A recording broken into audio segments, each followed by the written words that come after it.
So yesterday, I was watching the Mets face off against the Nationals, and as you just saw, Edwin Diaz did it again. Juan Soto smacked the pitch, and then Edwin pointed to the sky, indicating in his head that he thought it was going to be an easy pop-up to left field. He's done this a few times over the course of his career. He just needs to stop pointing. What's going on, everyone? It's Fuzzy. Welcome back to yet another MLB recap. We have so many things to talk about today, so we're not going to waste any time with an intro. The only thing I will ask is if you're going to any baseball games, please save yourself some money. Use code Fuzzy on SeatGeek. And also, real quick, I pulled Mike Trout. Just kidding, April Fools. But the very first pack opening of MLB The Show 22 will be out later, so make sure you guys are subscribed and you have your bells turned on for that. So real quick, this is fake, right? I was going to talk about Shohei Ohtani, but we have breaking news. The Dodgers and the White Sox have made a trade, a one-for-one trade. Is this April Fools? Is this a joke? Okay, so we're going to talk about that in just a second, but look at this sorcery from Shohei Ohtani. I mean, this reminded me of the scene from Night at the Museum where he was talking about sorcery. I mean, I don't even care about this anymore. Breaking news.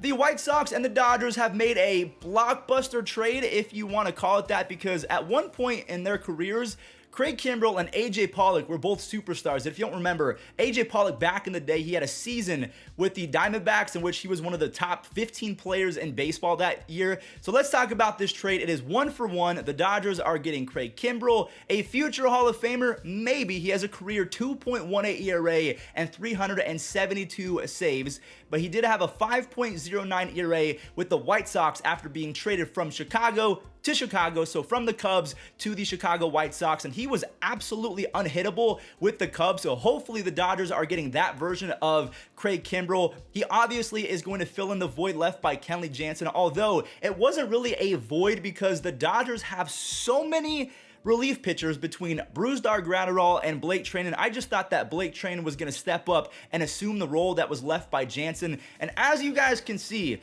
Blake Treinen is disgusting. The movement on his pitches, especially that slider, after following a 99-mile-per-hour sinker from hell, he is gross. And same with Brusdar Graterol. But now you have Craig Kimbrel, Blake Treinen, and Brusdar. That is a sick bullpen. The White Sox, they had a pretty good problem, and that was that they had way too many relief pitchers. Although we're going to talk about that in just a second because it is changing on the fly. I got another breaking story out of the corner of my eye.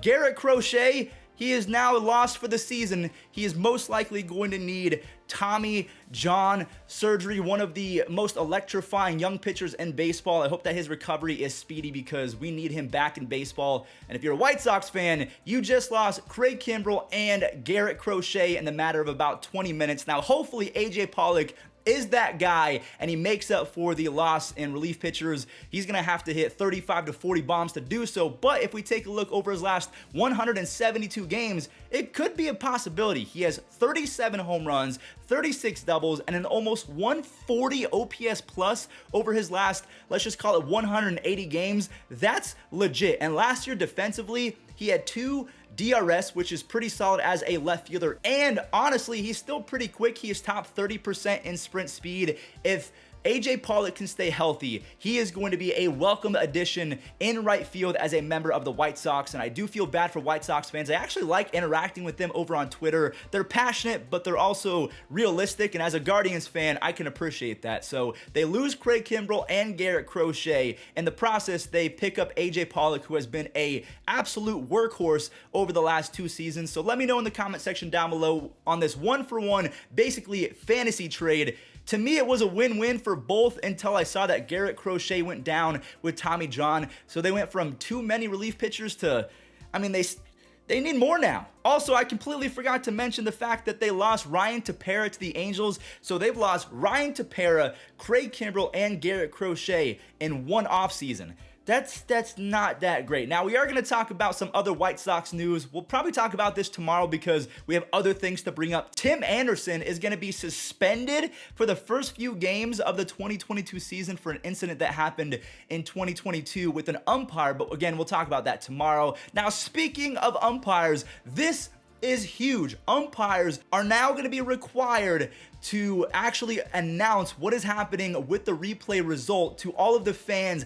that are in the stadium. So if a runner comes off second base by a split second and they have to call him out, they're going to have to announce that. And I'm wondering if that is going to sway the decisions, if they're going to actually call out runners for being this much off of second base after a stolen base attempt, because fans are not going to be happy, especially after hearing it out loud. But this is a good change and I am down with it. So that is pretty much all of the breaking news from yesterday. Let's talk about the spring training highlights, because Matt Olson, sorry for the 1996 quality. I don't know how this happens in 2022, but that was Matt Olson's first home run as a member of the Atlanta Braves. What are the predictions? I want to hear them in the comment section down below. Do you think that he's going to hit over 40 home runs or be under 40 home runs? I'm going to predict 38, so just under 40, but he's going to have 100 plus RBIs. He is in for a fantastic season. Let's talk about a few younger guys that have been absolute studs in spring training, and if we date back to AAA or AA of last year, they have just continued to rake. Bryson Stott, our friend, is hitting 550, almost 600 in spring training, and Mickey Moniak, who was the first overall pick back in 2016, he has 3 home runs and has been on fire. Hopefully Bryson Stott and Mickey make the opening day roster. J-Rod did this against my team. He better make the opening day roster as well. He has 2 home runs and 3 stolen bases and has played some pretty nice defense for the Mariners. If he is not the starting right fielder or the left, well, actually Winker is going to be the left fielder. Jared Kelenic is most likely going to be the center fielder, and then J-Rod is your right fielder with Haniger as your DH, right? And where's Evan White going to play? Because that means Ty France has to play first base. Maybe they ship Evan White, who knows? But one more young player, Bobby Witt Jr. He's hitting 460 with 2 home runs. I mean, these kids are absolutely insane. Hopefully we see all of them in the big leagues, just like we saw Jazz Chisholm in the big leagues last year. He added a grand slam to his awesome spring training. I believe he's up to 4 home runs. All of baseball is hoping for a monster season from Jazz because he has so much swag, and the way that he celebrates and plays the game, it is very refreshing in my opinion, and we need more guys like Jazz Chisholm and Akil Baddoo. So to end today's video, I need you guys to just close your eyes and listen to this home run off the bat of Bryce Harper. 114 miles per hour. Yeah, this ball had a family, Bryce. Cool it. That one is drilled deep to right field. Look out. Uh-oh. Yeah, that's just a beautiful thing, and hopefully we see about 40-something of those this year for Bryce. Execute it because it's one of the harder pitches to learn in general. And go ahead, call it, Chuck. no, we don't want to call that one. It's not what you want to see.